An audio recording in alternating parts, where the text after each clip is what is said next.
مانو. اگر کوئی شخص یہ کہتا ہے میں قرآن اور حدیث کو نہیں مانتا، رب کعبہ کی قسم ہے جو قرآن اور حدیث کو نہیں مانتا ہے اللہ اس کو مسلمان نہیں مانتا ہے، اور جو فقہ کو نہیں مانتا اس کے بارے میں کوئی حکم موجود نہیں ہے. کوئی شخص نہیں کہہ سکتا.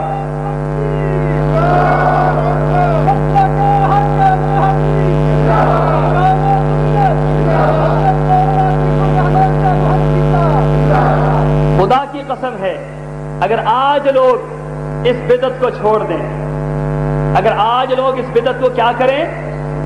میرے سامنے ایک لمبا سوال آیا، لمبا سوال، اس کے اندر لکھا، گجرانوالہ سے وہ سوال گیا تھا، اس کے اندر لکھا ہوا تھا کہ آپ تقلید نہیں کرتے، آپ بتلائیں نماز کے اندر فرض کتنے ہیں، سنت کتنے ہیں، واجب کتنے ہیں، مستحب کتنے ہیں، فلاں کتنا ہے، فلاں کتنا ہے. میں نے کہا یہ نیا دین نکال رہے ہیں. اندازہ لگاؤ اب یہ ایک نیا دین نکل رہا ہے. آپ نے اسی دین کے ذیل میں کتاب پڑھی ہوگی فیضان سنت. کیا نام ہے کتاب کا؟ اس کے اندر بدعتی بدعتیں، اس کو ہم کہتے ہیں فیضان بدعت. اس کتاب کا نام کیا ہے؟ فیضان بدعت. اس کے اندر کیا لکھا ہوا ہے؟ کہتے ہیں استنجا کرنے کی 78 سنتیں. اب اندازہ لگائیں، خدا کی قسم ہے اگر یہ 78 سنتیں پوری کی جائے پوری زندگی استنجا نہیں ہو سکتا. ناخن کاٹنے کی 22 سنتیں، سونے کی 11 سنتیں، آئینہ دیکھنے کی 26 سنتیں. میں حیران ہو گیا ہوں اگر اس سنتوں کو دیکھا جائے تو سنتیں پوری ہو سکتی نہیں ہو سکتی ہے. مجھے شخص پوچھتا ہے کہنے لگا جی آپ ناخن کاٹنے کی سنتیں بیان کریں. میں نے کہا بھائی دائیں ہاتھ سے پکڑو ناخن کو کاٹو، دائیں ہاتھ سے شروع کرنا چاہیے. کہتے ہیں آپ کو پتہ ہی کچھ نہیں ہے. میں نے کہا آپ بتلا دیں. کہتے ہیں ناخن کاٹنے کی 20 سنتیں ہیں. میں نے کہا یہ کہاں سے ثابت ہے؟ کہنے لگا الیاس قادری کی کتاب فیضان سنت سے ثابت. حدیث سے ثابت؟ حدیث سے نکالو اللہ کے بندو، حدیث سے بتلاؤ. یہ بدعت ہے اور لوگ یہ سوال کرتے ہیں یہ سنت ہے، یہ فرض ہے، یہ واجب ہے، یہ مستحب ہے، یہ کس نے کہا ہے؟ میں یہ بات کہتا ہوں ہمیں اس بات کا پتہ نہیں ہے نماز کے اندر فرض کتنے ہیں، سنت کتنے ہیں، مستحب کتنے ہیں. ہم تکبیر تحریمہ سے لے کر سلام تک نماز کو فرض کہتے ہیں. ہماری جرأت نہیں ہے ہم یہ کہیں یہ سنت ہے، یہ فرض ہے، یہ مستحب ہے، یہ واجب ہے. ہم نبی کے ہر عمل کو واجب کہتے ہیں. وما آتاکم الرسول فخذوہ وما نہاکم عنہ فانتہوا. جس بات کو نبی نے کیا ہے ہم نے کرنا ہے، جس بات سے نبی نے منع کیا ہے ہم نے نہیں کرنا ہے. میرے بھائیو یاد رکھو رسول اللہ صلی اللہ علیہ وسلم نے جو عمل کیا ہے وہی ہم نے کرنا ہے. میں نے کہا جاؤ، حضرت عبداللہ ابن عمر سے کسی نے پوچھا تھا وطروں کے بارے میں، وطر کیا ہے؟ کس کے بارے میں پوچھا؟ وطروں. اکثر یہ سوال کرتے ہیں بھینس حلال ہے. اچھا کہاں سے حلال ہے؟ بھینس کا گوشت آپ کھاتے ہیں نا سارے؟ لگتا ہے گجرانوالہ میں بھینس لوگ نہیں کھاتے. لوگ بھینس کا گوشت کھاتے ہیں، کہتے ہیں بھینس کہاں سے حلال ہے؟ قرآن کے اندر موجود نہیں، حدیث کے اندر موجود نہیں.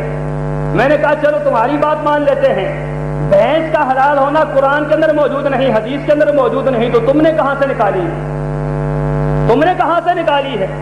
کہتے ہیں ہم نے تو اجتہاد کیا ہے اپنی طرف سے.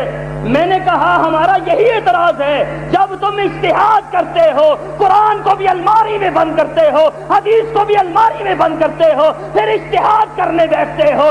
اسی لیے تمہاری فقہ کے اندر 70% مسائل ایسے ہیں جو رب کے قرآن کے بھی مخالف ہیں، حدیث رسول اللہ کے بھی مخالف ہیں. دیکھو اپنی فقہ کو اٹھا کر اس کے اندر کتنے مسائل ایسے ہیں.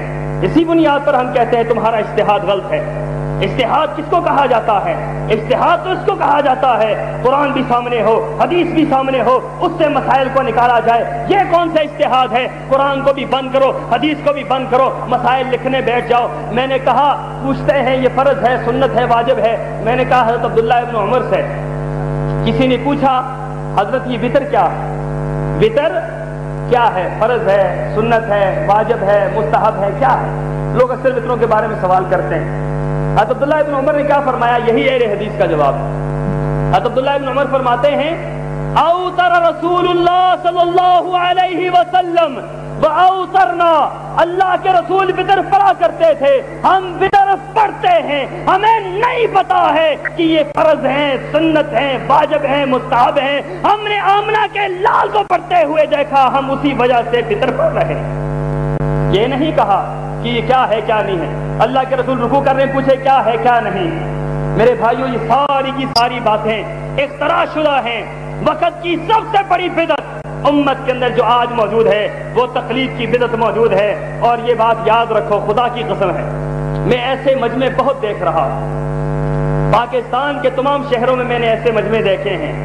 کبھی اہل حدیثوں کو بلاؤ تو اہل حدیث خال خال نظر آتے ہیں۔ آج اہل حدیث لاکھوں کی تعداد میں موجود ہیں، اور اللہ کے فضل سے یہ کتاب و سنت کی جیت ہے۔ الحمدللہ میرا وہ دعویٰ ہے، اللہ کے فضل سے وہ وقت دور نہیں ہے، پوری دنیا کے اوپر اگر کوئی مسلک رہے گا تو اہل حدیث کا رہے گا۔ جب کوئی مسلک نہیں تھا، اہل حدیث موجود تھا۔ یہ 400 سال بعد مسالک نکلے ہیں۔ جب کوئی نہیں تھا، اہل حدیث کا مسلک ہے، سادہ سی بات ہے، سادہ سی، جو رسول اللہ کے زمانے میں موجود تھا وہ سچا ہے، جو رسول اللہ کے زمانے میں موجود نہیں تھا وہ سچا نہیں۔ اب دیکھو رسول اللہ کے زمانے میں کون موجود تھا؟ حنفی موجود تھے، شافعی تھے، مالکی تھے، حنبلی تھے، اہل حدیث تھے۔ اہل حدیث تھے، کیسے تھے؟ صحابہ کس کو مانتے تھے؟ صحابہ کس کو مانتے تھے؟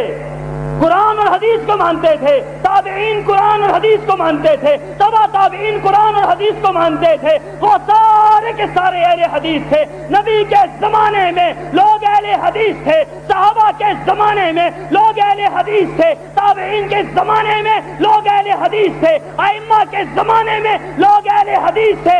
آج بھی اہل حدیث موجود ہیں، اور قیامت تک انشاءاللہ اہل حدیث موجود رہیں گے۔